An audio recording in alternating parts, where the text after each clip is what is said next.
Hello, hello, hello, welcome back to the Sabbath Show, and Rafa Benitez remains unbeaten as coach of Everton. Everton winners against Brighton away from home, 2-0. Demarai Gray and Dominic Calvert-Lewin, the scorers for the away side.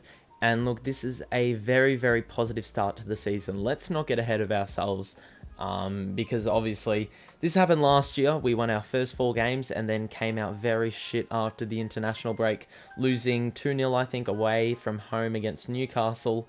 So look, we've got a very similar fixture coming up, but we'll talk about that at pretty much the end of the video.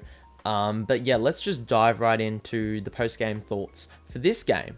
First and foremost, let's get to the man of the match. Alan is the man of the match for me, and obviously for many others. You know, experienced players lead from the front, and that's what Alan did today. Very stiff to not get like 3 assists, if I'm honest.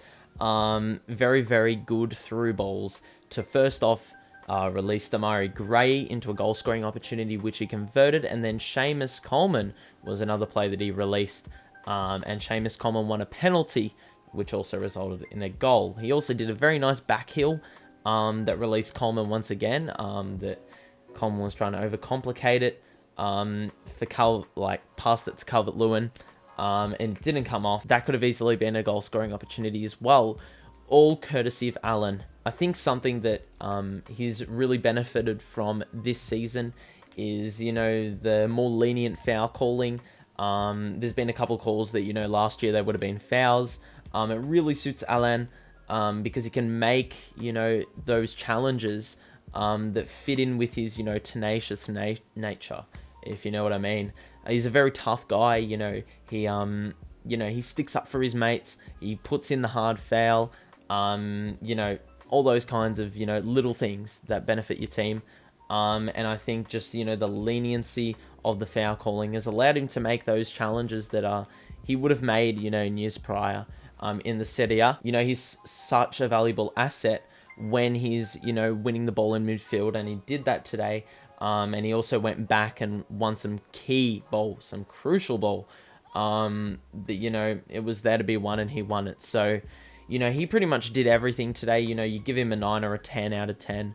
For his performance today, which was very, very solid. So, yeah, that's my man of the match for this game. And I think let's just analyze a couple other key performances before we delve into, the goals and whatnot. First and foremost, the key back duo of Mason Holgate and Michael Keane. Some fans doubted him, or doubted both of them, before the game.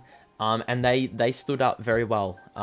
They were a partnership in the Southampton match and looked very, very shaky, very vulnerable down back. But in this one, they were a brick wall. A clean sheet, you take that every day of the week, obviously. But yeah, they responded very well to a couple of ordinary performances in the first few weeks of the season. Townsend was very good in basketball terms, you call it hustle, but he was also very tenacious as well, winning some very good challenges and, then propelling us forward into an attack. That was the same with Iwobi when he came on. He looks much better this season. He showed a couple glimpses. I think there was a really good patch of form where he played as a wing back, that he looked really good in that spot. But, now that he's in his traditional, wing, outer side spot, he looks really good. It looks really good, and he's also helping with the attacks forward. I think he's really benefiting from the pace of this side. I think that's just a common trend with a lot of the players this year. They look stronger, they look fitter, and you can look at a YouTube video from the Everton channel this year and last year, and you'll see the difference. They're not piss fighting around in training no more. Rafa's actually making them do drills, and productive drills. Our triangle passing looks very, very accurate, very, very sharp. And, we were able to employ it in a number of scenarios today, or yesterday, that really helped us, going forward. Constantly keeping the ball moving really, really unsettles opposition defenses. And we were able to do that regularly. And, we had a lot of opportunities to convert. I think we were a bit wasteful in the first half. There were a couple times where Brighton turned the ball over. It wasn't necessarily our ball movement that was troubling them. It was more our pressure. But yeah, we were a bit wasteful there, just trying to overcomplicate it for ourselves. We did that last year. Common trait of last year is exactly that. And, the Coleman, cross into Calvert-Lewin, he could have taken it himself. Even the Doucouré shot in the first half, the Richarlison shot in the first half, they went over the bar, a little bit more composure, could have resulted in a goal. If you went for a bit more of a clinical finish rather than just a hat kick, just a little bit of a panic mode type shot. But yeah, regardless, we got 2 goals on the board, and ultimately the 3 points is what matters. Speaking of the 2-0 win, let's talk about the goals. Demarai Gray, the first one, very clinical. The goals today were very similar to the ones scored by the same guys last week. Demarai Gray was very clinical in his finish on the left, utilized his pace. It's something he needs to do a little bit more. He needs to have the Richarlison attitude. He needs to be more selfish. He's got the pace. He needs to utilize it, because if he does, it's very dangerous and it's very difficult for opposition defenders to really contain. And yeah, with that finish, he really showed it. And throughout the day, Gray, he's just shown it the last couple of weeks. For $1.7 million or whatever we got him for, it's an absolute bargain. Could it be the bargain buy of the year? I've got no idea, but it could be very close to being that. And as I said, with, the deja vu of goals, in comparison to last week, DCL with another penalty finish, another very clinical penalty as well. He just had minimal daylight. Sanchez is a pretty decent keeper. I think he had 7 clean sheets in his last 12 or 11 home games. Fair play to DCL. Very, very good pen. There was a little bit of, shenanigans prior to the pen. Richarlison wanted it. DCL wanted it. DCL got it. And Richarlison was mad. But look, if you're Richarlison, you love to see the responsibility that he wants to take on under pressure. But, getting that second goal is a goal you don't want to be stuffing around with, because if you miss it, you've let Brighton back in the game.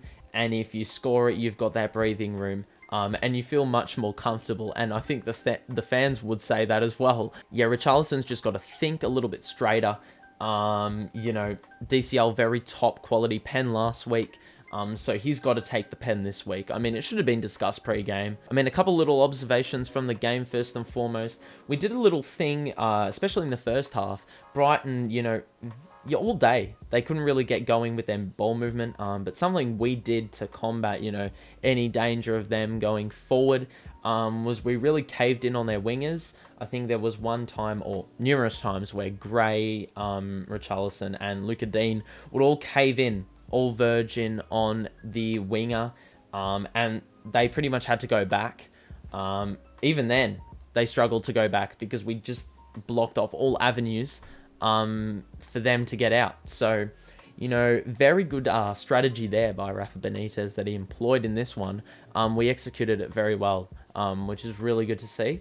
I think just speaking on the triangle passing, a little bit more in depth, we had some really good moments. There was one play in the second half where Demarai Gray, I think, did the 1-2-1-2. It was really good link-up play. Very, very short and sharp play.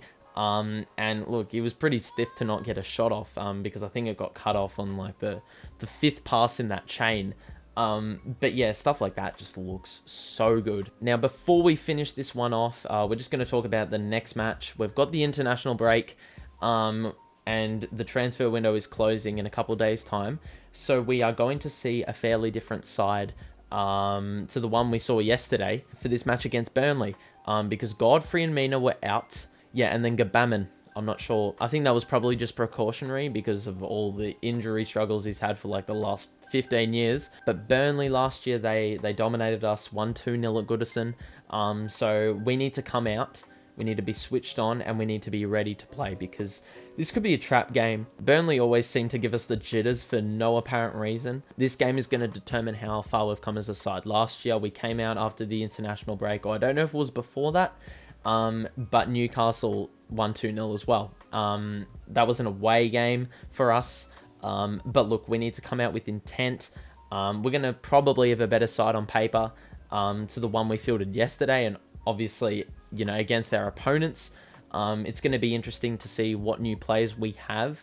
I think we're going to get that Diaz guy from, you know, I don't know where he's from, but he dominated the Copa America. He seems to be very dangerous. I mean, James Rodriguez is not part of our plans, but hopefully this Diaz guy, I mean, he looks dangerous.